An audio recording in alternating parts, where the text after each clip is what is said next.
கேட்டாலே இந்த ஒரு மாதிரி இந்த கோமா ஸ்டேஜில் இருக்கவங்க கூட அந்த இதெல்லாம் பிச்சு போட்டு இந்த வர்றேன் அப்படிங்கிற மாதிரி இருக்கும்.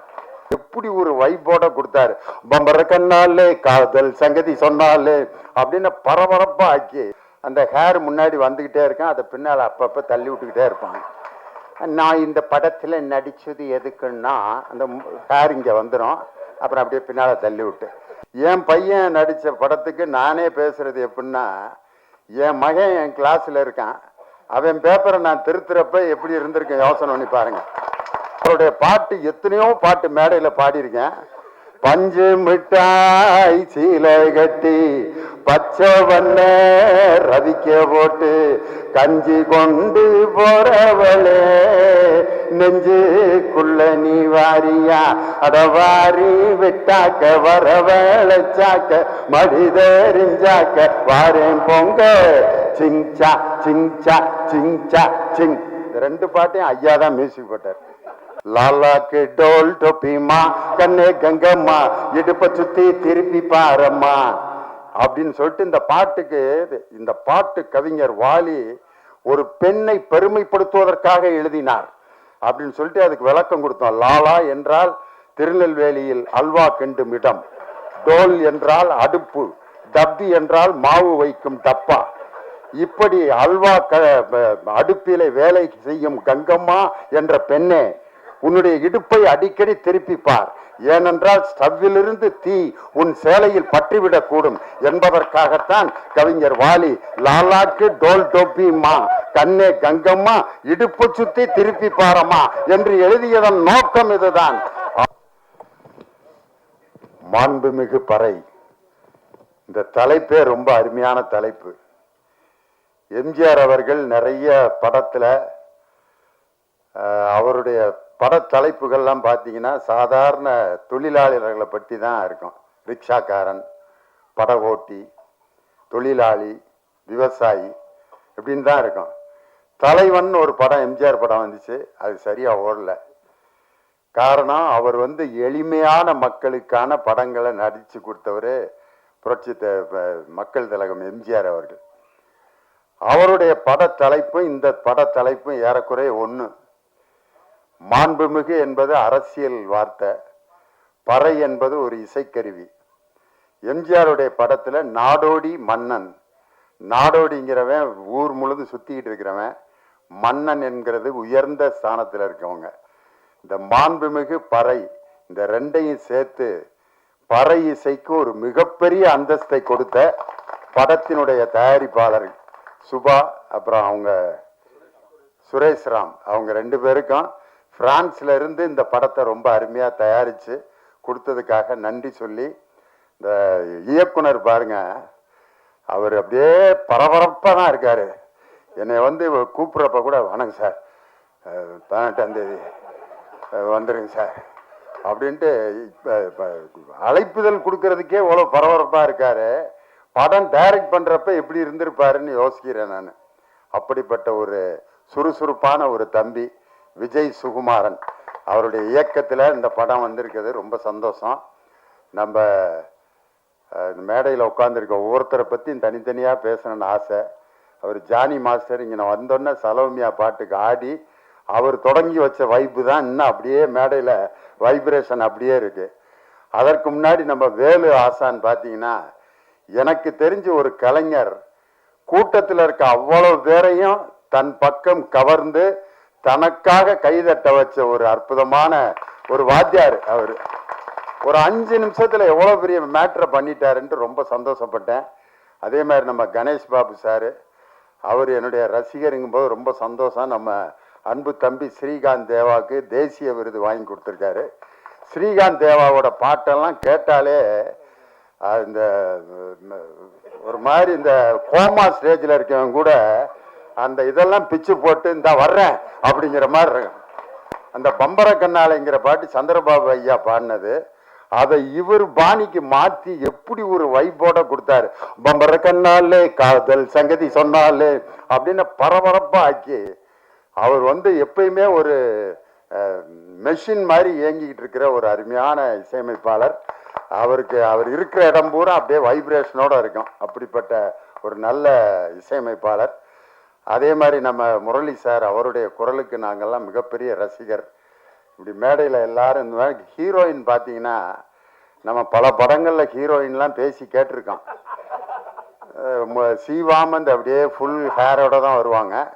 அந்த ஹேர் முன்னாடி வந்துக்கிட்டே இருக்கேன், அதை பின்னால் அப்பப்போ தள்ளி விட்டுக்கிட்டே இருப்பாங்க. நான் இந்த படத்தில் நடித்தது எதுக்குன்னா அந்த ஹேர் இங்கே வந்துடும், அப்புறம் அப்படியே பின்னால் தள்ளி விட்டு நான் அதை பேசாமல் இழுத்து ரப்பர் பேண்ட் போட்டு பேசாமல் இருந்திருக்கலாம். ஒவ்வொரு வாக்கியத்துக்கும் அதை ஏன் இப்படி பின்னாடி தான், அது ஒரு ஃபேஷன் ஆகிப்போச்சு. ஆனால் நம்ம காயத்ரி ரமா வந்து எவ்வளோ அழகாக ஒரு தமிழ் பொண்ணு மாதிரி ஜட பின்னி கிளிப் வச்சு அந்த வேலையே இல்லாமல் அவங்க பேசின தமிழும் ரொம்ப அழகாக இருந்துச்சு. கிளைமேக்ஸில் ரொம்ப அருமையாக நடிச்சிருக்காங்கன்னு சொன்னாங்க. என் பையன் நடித்த படத்துக்கு நானே பேசுகிறது எப்படின்னா, என் மகன் என் கிளாஸில் இருக்கான், அவன் பேப்பரை நான் திருத்துறப்ப எப்படி இருந்திருக்கேன் யோசனை பண்ணி பாருங்க. அவன் என்ன எழுதினாலும் மார்க் போட்டு தான் ஆகணும். காரணம் இதே மாதிரி தான் ஒரு அப்பா தன்னுடைய மகன் பேப்பரை திருத்திக்கிட்டு இருக்காரு.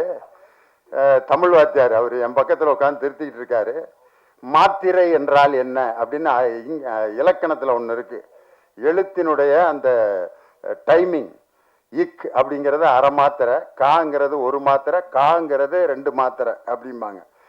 அதை சொல்லி எழுதணும். மாத்திரை என்றால் என்ன, எடுத்துக்காட்டுகளுடன் விளக்குக. அவன் மறந்துட்டான் படித்ததை. அவனுக்கு தெரிஞ்ச மாத்திரை எழுதியிருக்கான். மாத்திரை என்பது நோய் வந்தால் கொடுக்கப்படும் ஒரு வில்லை. இது அரசாங்க மருத்துவமனையில் இலவசமாக கிடைக்கும். மெடிக்கல் ஸ்டோரிலே காசு கொடுத்தால் தான் கொடுப்பார்கள். அரசாங்க மருத்துவமனையில் கொடுக்கப்படும் மாத்திரையில் தானா ஆனா என்று எழுதியிருக்கும். இதுதான் மாத்திரை அப்படின்னு எழுதிட்டான். ஆனா உண்மையிலே அவனுக்கு மார்க் கொடுத்து தான் ஆகணும். தமிழ் இலக்கணத்தில் மாத்திரை என்றால் என்னன்னா கேட்டிருந்தாங்க, இல்ல மாத்திரைன்னு கேட்டிருந்தா எழுதியிருந்தான். பெத்த அப்பே ரைட்டு போட்டு மார்க்க போட்டான் 5க்கு 5. இப்ப என் பையன் நடிச்ச படத்துக்கு நானே போய் பாராட்டி பேசுறது அவ்வளவு நல்லா இருக்காது. ஆனா இருந்தாலும் ஒரு பேச்சாளருங்கிற முறையில என்னை கூட்டு வந்து ரொம்ப அருமையா இந்த நிகழ்ச்சிக்கு வந்து என் முன்னாடியே பேசினாரு. ரொம்ப சந்தோஷம். இந்த 2 அப்பா அம்மா இன்னைக்கு மேடையில் ஒன்னா இருக்கான். நான் என் பையன் தேவா ஐயா அவருடைய சன்னு, 2 தலைமுறையும் ஒரே இடத்துல சந்திச்சது ரொம்ப சந்தோஷம். நம்ம தேனிசை தென்றல் தேவா சாரு எங்க குடும்பத்துல ரொம்ப ஒண்ணுக்குள்ள ஒண்ணு. காரணம் அவரோட பாட்டை சொல்லி தான் பயங்கர பட்டிமன்றத்துல ஹிட் ஆனான். லாலாக்கு டோல் டொப்பிமா கண்ணே கங்கம்மா இடுப்ப சுத்தி திருப்பி பாரம்மா அப்படின்னு சொல்லிட்டு இந்த பாட்டு கவிஞர் வாலி ஒரு பெண்ணை பெருமைப்படுத்துவதற்காக எழுதினார் அப்படின்னு சொல்லிட்டு அதுக்கு விளக்கம் கொடுத்தோம். லாலா என்றால் திருநெல்வேலியில் அல்வா கிண்டும் இடம், டோல் என்றால் அடுப்பு, டப்பி என்றால் மாவு வைக்கும் டப்பா. இப்படி அல்வா அடுப்பிலே வேலை செய்யும் கங்கம்மா என்ற பெண்ணே, உன்னுடைய இடுப்பை அடிக்கடி திருப்பிப்பார். ஏனென்றால் ஸ்டவ்விலிருந்து தீ உன் சேலையில் பற்றிவிடக் கூடும் என்பதற்காகத்தான் கவிஞர் வாலி லாலாக்கு டோல் டோப்பிமா கண்ணே கங்கம்மா இடுப்பு சுத்தி திருப்பி பாரம்மா என்று எழுதியதன் நோக்கம் இதுதான் அப்படின்னு சொன்னோன்னா எல்லாரும் உண்மை. வாலி வந்து என்னை பார்த்துட்டு கண்ணீர் விட்டு அழுதுட்டாரு. சத்தியமா நான் இப்படி நினைச்சு எழுதவே இல்லடா, ஏண்டா இப்படி ஒவ்வொரு பாட்டுக்கும் இப்படி அர்த்தம் சொல்லி உசுர வாங்குறீங்க அப்படின்னாரு. அந்த பாட்டு தேவாண்ணன் பாட்டு அன்னைக்கு தொடங்கினதுதான். அவருடைய பாட்டு எத்தனையோ பாட்டு மேடையில பாடியிருக்கேன். பஞ்சு மிட்டாய் சீலை கட்டி பச்சை வண்ண ரவிக்க போட்டு கஞ்சி கொண்டு போறவளே நெஞ்சுக்குள்ள நீ வாரியா அடவாரி விட்டாக்க வரவழைச்சாக்க மடிதெறிஞ்சாக்க வாரேன் பொங்க சிங்சா சிங்சா சிங்சா சிங். இந்த 2 பாட்டையும் ஐயா தான் மியூசிக் போட்டார். 2மே எதுல இருந்து எதை கொண்டு வந்து மேட்சிங் பண்ணியிருக்காரு பாருங்க. அவர் வந்து வெறும் கானா பாட்டு வெறும் குத்துப்பாட்டு மட்டும் இல்ல, கர்நாடக சங்கீதத்தில் அவர் எழுதி அவர் இசையமைத்த பாடல்களுக்கு நான் மிகப்பெரிய அடிமை. ஆனந்த பைரவிங்கிற ராகத்துல ஹரிகரன் பாடியிருப்பார். கொஞ்ச நாள் பொறு தொலைவா ஒரு வஞ்சி கொடி இங்கே வருவா கண்ணீரண்டில் போர் தொடுப்ப அந்த வெண்ணிலவ தோற்கடிப்ப. ஆனந்த பைரவி ராகத்துல இவ்வளவு அழகான ஒரு பாட்டு. பாட்ஷா படத்துல அந்த பாட்டு வர்ற சீன் இருக்கு பாருங்க. ரஜினி சார் வந்து அந்த மெடிக்கல் காலேஜ் இடம் கொடுக்குறவன்ட்ட எனக்கு என்ன ஒரு பேர் இருக்கு காதுல போய் சொல்லுவாரு பாட்ஷா அப்படின்னாரு. தங்க மகன் இன்று சிங்க நடை போட்டு அருகில் அருகில் வந்தாள் அப்படின்னு சொல்லி அந்த கம்பீர நாட்ட ராகத்துல உண்மையிலே அவர் கர்நாடக சங்கீதத்திலும் மிகப்பெரிய வல்லமை உள்ளவர். இன்னைக்கு அவர் கர்நாடக சங்கீதத்துக்காகவே ஒரு படத்துக்கு மியூசிக் போட்டிருக்காரு. அந்த படம் மிகப்பெரிய சங்கராபரணம் மாதிரி வெற்றி அடையணும்னு சொல்லி நம்ம தேவா சாருக்கு என்னுடைய மனமார்ந்த நன்றி. இந்த படத்துக்கு அவர் தான் உண்மையிலே ஹீரோ. அதனால அவருடைய பாட்டை பத்தி ஒரு தனி பட்டிமன்றம் போடலாம்னு நான் ஆசைப்படுறேன். அவர் கூடயே அவருடைய இசைக்குழுவோட வச்சு மெல்லிசை மன்னரும் நகைச்சுவை தென்றலும்னு MSV ஐயா கூட ஒரு 14 வாரம் விஜய் டிவியில ப்ரோக்ராம் பண்ணான். இனி அடுத்து தேனிசை தென்றலும் நகைச்சுவை தென்றலும் சொல்லி நானும் தேவா சாரும் சேர்ந்து ஒரு ப்ரோக்ராம் பண்ணணும்னு சொல்லி எனக்கு ரொம்ப ஆசை. அந்த கனவை வந்து நனவாக்கணும்னு ரொம்ப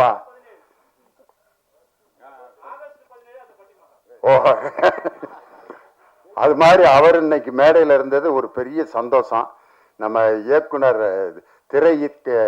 திரைக்கதை மன்னன் ஐயா பாக்கியராஜ் அவருடைய படத்துல வந்து ஒரு மறக்க முடியாத வாசகங்கள்னு நிறைய இருக்கு. அதுல அவர் படத்துல இருக்கக்கூடிய அந்த மறக்க முடியாத காட்சிகள்னு நிறைய இருக்கு. இயக்குனர் பாக்கியராஜன் அந்த போடுற இடம் பார்த்தீங்களா, அது வந்து ரொம்ப ரசிக்கிற மாதிரி ஒரு இடம் இருக்கும். இது நம்ம படத்துல அவர் சொந்த குரல்ல பாடியிருப்பாங்க. ஐயா பச்சை மேல சாமி ஒண்ணு உச்சி மேல ஏறுதுன்னு எடுடா தம்பி மேலாம் கொஞ்சம் எதமா போடு தாளாம். கோயிலுக்கு சாமி கும்பிட போவாங்க. அப்ப இவருக்கு சாமி வரவே வராது. சாமி வருது சாமி வருது வருது சாமி வருதுன்னு ஆடுறா அப்படிம்பாங்க. ஆடவே மாட்டோம். வரல வராம ஆடுறது வரலடா சாமி அப்படின்னு பின்னால ஒரு ஊசியை வச்சு பேக்ல ஒரு குத்தி விடுவாங்க. சாமி வந்துருச்சு சாமி வந்துருச்சு சாமி வந்துருச்சுட்டு அந்த ஊசி குத்தி அவரு ஆடணுன்னு சாமி வந்துருச்சுன்னு எல்லாரும் கும்பிட ஆரம்பிப்பாங்க. இயக்கம் பாக்கியராஜ் அப்படின்னு போடுவாரு. ஒவ்வொரு படத்துலயும் அந்த இடம் வந்து ரொம்ப பவர்ஃபுல்லா இருக்கும். இன்னொரு படத்துல ஒருத்தன் வண்டியில நிறைய பாரம் ஏற்றி இழுத்துட்டு வருவான். அவன் ரொம்ப கஷ்டப்பட்டு இழுத்துட்டு வர்றதை பார்த்துட்டு இவரும் சேர்ந்து இழுக்கிறேன்ட்டு அப்படி இழுப்பாரு. அந்த வண்டி லோடு இந்த பக்கம் இறங்கிறேன், இவரு மட்டும் மேல அப்படியே தொங்கிட்டே இருப்பாரு. அப்போ போடுவாரு இயக்கம் பாக்கியராஜ். ஒரு தன்னுடைய பேரை வந்து அந்த போடுறதுல கூட ஒரு அற்புதமான ரசனையை கொடுத்த ஒரு மாபெரும் திரைக்கதை மன்னன் எங்க ஐயா பாக்கியராஜ் வந்து இந்த படத்துக்கு வாழ்த்து சொன்னது பெரிய சந்தோஷம். அதே மாதிரி பெரிய பெரிய தலைவர்களை எல்லாம் பேட்டி எடுக்க ஒரு பத்திரிகை நிருபர் போனாரு. அந்த தலைவர்கள் எல்லாம் தூங்கி விட்டார்கள். ஆனா 12 மணிக்கு ஒரு தலைவர்கிட்ட போறாரு. ஆனா அவர்கிட்ட 10 மணிக்கே வர்றேன்னு சொல்லியிருந்தாரு. ஆனா 12 மணிக்கு அந்த நிருபர் போறாரு. அந்த தலைவர் உட்கார்ந்து எழுதிக்கிட்டு இருக்காரு. அப்ப வந்து நான் 10 மணிக்கு வர்றேன்னு சொன்னேன், 12 மணிக்கு வர்றேன், இன்னமும் முழிச்சிருக்கீங்களே அப்படின்னு சொன்னோன்னு அந்த தலைவன் சொன்னான், என் மக்கள் இன்னும் உறக்கத்தில் இருக்கிறார்கள், அவர்கள் விழிக்கவில்லை, அவர்கள் விழிக்கும் வரை நானும் விழித்து கொண்டேதான் இருப்பேன் என்று சொன்ன ஒரு தலைவர் யார் என்றால் இந்திய அரசியலமைப்பு சட்டத்தை உருவாக்கிய சட்ட மாமேதை BR அம்பேத்கர் அவர்கள் தான். இன்னைக்கு சாதாரண சமூக நீதிக்காக உழைத்து கொண்டிருக்கக்கூடிய ஒரு மாபெரும் நான் மிகவும் நேசிக்கக்கூடிய என் அருமை சகோதரர் எழுச்சி தமிழர் தொல் திருமா அவர்கள் இந்த நிகழ்ச்சிக்கு வருகை தந்து இந்த இசை வெளியீட்டுக்கு வருகை தந்தது ரொம்ப எங்களுக்கெல்லாம் மிகப்பெரிய பெருமை. இந்த நிகழ்ச்சிக்கு வருகை இந்த அன்பு சகோதரர் வன்னி அரசு உள்ளிட்ட எல்லாருக்கும் என்னுடைய வணக்கத்தை சொல்லி ஒரே ஒரு கம்பேரிசன் மட்டும். அதாவது 2 விதமான கருவிகள் இருக்கும். நின்று வாசித்தோம்னா அதுக்கு பேர் நையாண்டி மேளம்பான், உட்காந்து அடிச்சோம்னா அதுக்கு பேர் தவில். அவர் பெரிய வித்வான். இவர் வந்து குச்சியை வச்சுட்டு டண்டக்கன் டண்டக்கன் டண்டக்கன் டண்டக்கன் அடிப்பாரு. அவர் நையாண்டி மேளம் அவருக்கு பேரு. அதையே மேடையில் உட்காந்து தாக்கிட்ட தாக்கிட்ட தாக்கிட்ட தாக்கிட்டன்னு அடிச்சா ஆஹா பெரிய வித்வான்றா தமிழ் வித்வான் அப்படிம்பாங்க. அதே மாதிரி நாயனம் கீழே நின்று கரகாட்டத்துக்கு ஊதுவார், அதுக்கு பேரு நாயனம்பாங்க.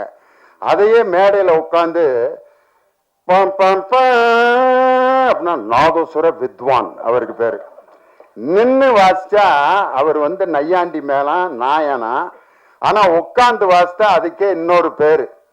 அதே மாதிரிதான் இந்த தப்பாட்டத்தை உட்காந்து நீங்க வாசிக்க முடியுமா? யாராவது ஐயாட்ட கேட்கிறேன், உட்காந்து அடிக்க முடியுமா? ஐயா முடியவே முடியாது. அதுக்கு ஒரு எனர்ஜி இல்லாம தப்பாட்டத்தை யாராலும் வாசிக்கவே முடியாது. ஐயா இப்படி வாசிக்கிட்டே இருந்தாரு, திடீர்னு இப்படி ஒரு மூமெண்ட் கொடுத்தாரு பாருங்க, கூட்டமே அப்படியே லேசா அப்படியே அவரு கூட அப்படியே ஆடிச்சு. அதே மாதிரி நம்ம ஆழி இசைக்குழு அடாடாடா பெர்ஃபார்மன்ஸு, உண்மையிலே அந்த தப்பாட்டத்துக்குன்னு ஒரு யூனிஃபார்ம் இருக்கான், ஆனா எல்லாம் ஜீன்ஸ் பேண்ட் டிஷர்ட் போட்டு நார்த் ஸ்டார் ஷூ போட்டு அவங்க வாசித்த அந்த அழகு கலை ரொம்ப அந்த எழிலுக்கு என்னுடைய மனமார்ந்த வாழ்த்துக்களும் பாராட்டுக்கலாம். அதனால இந்த நிகழ்ச்சிக்கு வருகை தந்து இந்த அருமையான இசை நிகழ்ச்சியில தப்பாட்டங்கிறது எல்லா இடத்துலயும் அந்த தப்பு இசை வந்துகிட்டே இருக்கும். இளையராஜா சார் புன்னகை மன்னன் படத்துல ஒரு பாட்டு போட்டிருப்பாரு, ரேவதி டான்ஸ் ஆடி இருப்பாங்க. கவிதை கேளுங்கள் கருவில் பிறந்தது ராகம், நடனம் பாருங்கள் இதுவும் ஒரு வகை ராகம். அதுல இடையில வரும் தப்பாட்டம், ஜகன ஜகன ஜம் ஜம் தக ஜகன ஜகன ஜம், ஜகன ஜகன ஜம் ஜம் தக ஜகன ஜகன ஜம், ஜகன ஜகன ஜம் ஜம் தக ஜகன ஜகன ஜம், ஜகன ஜகன ஜம் ஜம் தக ஜகன ஜகன ஜம். ஆனா அதுல ரேவதி பரதநாட்டியம் ஆடுவாங்க. ஆனா இது உண்மையிலே இது எங்கிருந்து பிறந்தது என்றால் ஒரு தப்பு, அதாவது பறை இசையிலிருந்து கிளம்பியதுதான் இந்த அருமையான தாளம் ஜதி எல்லாமே. அதே மாதிரி இன்னொரு படத்துல ராமராஜன் ஐயா பாடுறப்ப ஒரு காதல் பாட்டுல ஜிஞ்சனக்கு ஜனக்கு நான் சொல்லி தரேன் கணக்கு, மனைவி கிட்ட கணக்கு சொல்றதுக்கு கூட ஜிஞ்சனக்கு ஜனக்கு தான். அது கூட பாருங்க, அதுக்கு பேர் காதல் பறை, ஜிஞ்சனக்கு ஜனக்கு நான் சொல்லி தர்றேன் கணக்கு அப்படின்னு. அதனால எல்லா பாடல்களிலும் இந்த பறை இசை என்பது மனிதன் தமிழன் என்ற மனிதன் தோன்றிய அந்த காலகட்டத்திலே தோன்றிய முதல் இசை எது என்றால் அது பறை இசைதான் என்பதற்கு இதுதான் எடுத்துக்காட்டு. அதனாலதான் திருக்குறள்ல குழல் இனிது யாழ் இனிது அப்படின்ற குழல் யாழ் ரெண்டுலையும் பாருங்க சிறப்பு லகரம் இருக்கும். முழவு அப்படிங்கிற வார்த்தையிலே சிறப்பு ரகரம் இருக்கும். இந்த மூன்று கருவிகளும் பாருங்க, குழல்ங்கிறது ஊதுற கருவி, யாழ்ங்கிறது கம்பி கருவி, முழவுங்கிறது தோல் கருவி. இந்த மூணுலையும் தமிழுக்கு வரக்கூடிய சிறப்பு லகரம் இருக்கு அப்படின்னு சொன்னா, இசையின் மூல ஆதார மொழி எது என்று சொன்னால் குழல் இனிது யாழ் இனிது என்று வள்ளுவரே எழுதியிருக்காருனா 2000 ஆண்டுகளுக்கு முன்பே இசையில் தோன்றிய இனம் தமிழ் இனம்தான். அவனால் உருவாக்கப்பட்ட இசை இந்த பறை இசை. அதனால அந்த மிருதங்கத்தில எல்லாம் பாத்தீங்கன்னா வார் பிடிக்கிறது சுதி சேர்க்கறதுலாம் சொல்லுவாங்க. பறையில எல்லாம் சுதி சேர்க்கறது ஒன்றும் கிடையாது. நெருப்பை மூட்டி ஒரு காய்ச்சுவாங்க, டங் டங் டங் டங் டங். இன்னைக்கு பனியில இருந்தனால தண்டங்க தண்டங்க தண்டங்க எழிலோட இது ரொம்ப ஒரு நெருப்புல மட்டும் காய்ச்சி இருந்தா இன்னைக்கு இந்த இடமே அப்படி அதிர்வு இருந்திருக்கும். அதுல அந்த வார் பிடிக்கிறதுங்கிறத தில்லான மோனம்பால் படத்துல நாகேஷ் பாத்தீங்கன்னா அதுல சவுடால் வைத்தியா நடிச்சிருப்பாரு. ஏன்டா அம்பே சண்முகம் சொல்றான், மகாராஜா ஊதுறது கூப்பிடுறாரு வர்றாடா, ஏண்டிமா மோகனா இங்க மகாராஜா கூப்பிட்டு இருக்காரு வந்துட்டு இருக்காடா அப்படின்னு பேசிட்டே இருப்பாரு. அப்ப பாலையா சொல்லுவாரு, இந்த நரம்பு பயலை வார் புட்டுச்சா எல்லாம் சரியா போரும்டா அப்படின்பாரு. அந்த நாகேச நரம்பு புயலை வார் புடிச்சாம்பார். அந்த மிருதங்கத்துல சுருதி சேர்க்கிறதுன்னு ஒரு இடம் இருக்கு. ஆனா பறை இசைக்கு அப்படிலாம் இல்லை.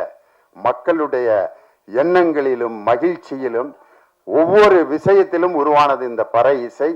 விலங்குகளிடமிருந்து தன்னை காப்பாற்றுவதற்காகவும் மற்றவர்களுக்கு செய்திகளை அறிவிப்பதற்காக உருவாக்கப்பட்ட இசை இந்த பறை இசை. எங்க ஊர்ல இந்த பறை இசை எப்படி பயன்படுத்தினாங்கன்னா, 2 குரூப் கடையில திருவிழாவில் சண்டை வந்துருச்சு. அடிச்சு கொல்லாம விட மாட்டான் கத்திக்கிட்டு இருக்கான். அதுங்க எங்க ஊர் நாட்டாம்காரர் வந்தாரு, எப்படா அவங்கள ஸ்டாப் பண்றதுன்னு பறை இசை கலைஞர்களை ஒரு 50 பேரை 20 பேர் இருந்தாங்க. வாங்க GN வேலுச்சாமி குரூப், அவங்க வந்து சப்பரத்தில் வாசிக்கிறதுக்காக வந்திருக்காங்க. இங்கே வாங்க, இந்த 2 பேத்துக்கு இடையில அடிங்க எல்லாரும் அப்படின்னு. இவன் பேசுறது அவனுக்கு கேட்கல, அவன் பேசுறது இவனுக்கு கேட்கல. கேட்டா தானே திருப்பி சண்டை போடுவேன். அடிச்ச அடியில இவன் பேசுறது அவனுக்கு கேட்கல, அவன் பேசுறது இவனுக்கு. சண்டையை முடிச்சுட்டு அவன் பாட்டுக்கு போயிட்டான். நாட்டாம்காரரை பார்த்தேன், ஐயா எல்லாத்துக்கும் அறிவிக்கிறதுக்கு தான் பறைய பயன்படுத்துவாங்க, நீ சண்டைக்கு சமாதானத்துக்கு பறைய பயன்படுத்தின ஒரே ஆள் நீதாயான்ட்டு. அதனால இது போர் பறை மட்டும் இல்ல, போர் நடப்பதற்கு, போரே நடக்காமல் சமாதானம் செய்வதற்கு கூட இந்த பறை என்ற இசை உதவி செய்யுங்கிறதுக்கு இதுதான் எடுத்துக்காட்டு. அப்படிப்பட்ட அருமையான பறை இசையை பற்றிய இந்த மாண்புமிகு பறை என்ற படம் டிசம்பர் 12ஆம் தேதி அன்னைக்கு ரிலீஸ் ஆகுது. சூப்பர் ஸ்டார் வந்து சூப்பர் ஸ்டாரோட ரசிகன் எங்க ஐயா தேனிசை தென்றல் தேவான்னு சொன்னாங்க.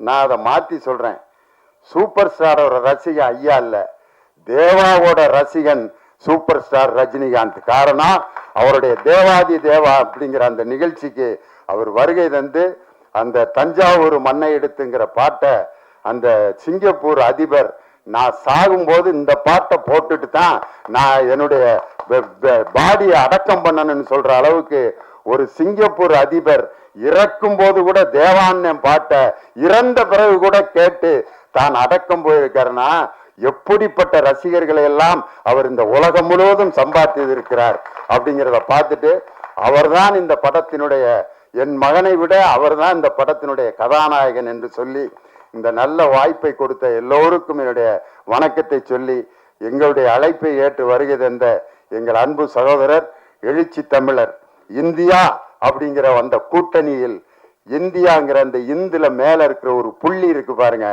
அந்த புள்ளி தான் என் அருமை சகோதரர் திருமா அவர்கள். அந்த புள்ளியை எடுத்துட்டா இனதியான் மாறிடும். அதனால இந்தியாங்கிற அந்த வார்த்தையில் இருக்கும் புள்ளிதான் என் அருமை சகோதரர். கருப்பு, சிவப்பு, நீலம் மூன்றும் சேர்ந்து இந்த இந்தியாவில் சமூக நீதியை கொண்டு வரும் என்ற ஆழ்ந்த நம்பிக்கையில் எங்கள் அருமை சகோதரர் திருமா அவர்களை இந்த நிகழ்ச்சிக்கு வருகை தந்ததற்காக பலமுறை அவருக்கு எங்கள் குடும்பத்தின் சார்பாக, இந்த டீம் சார்பாக நன்றி சொல்லி உங்களிடமிருந்து விடைபெறுகிறேன். நன்றி, வணக்கம். Thank you.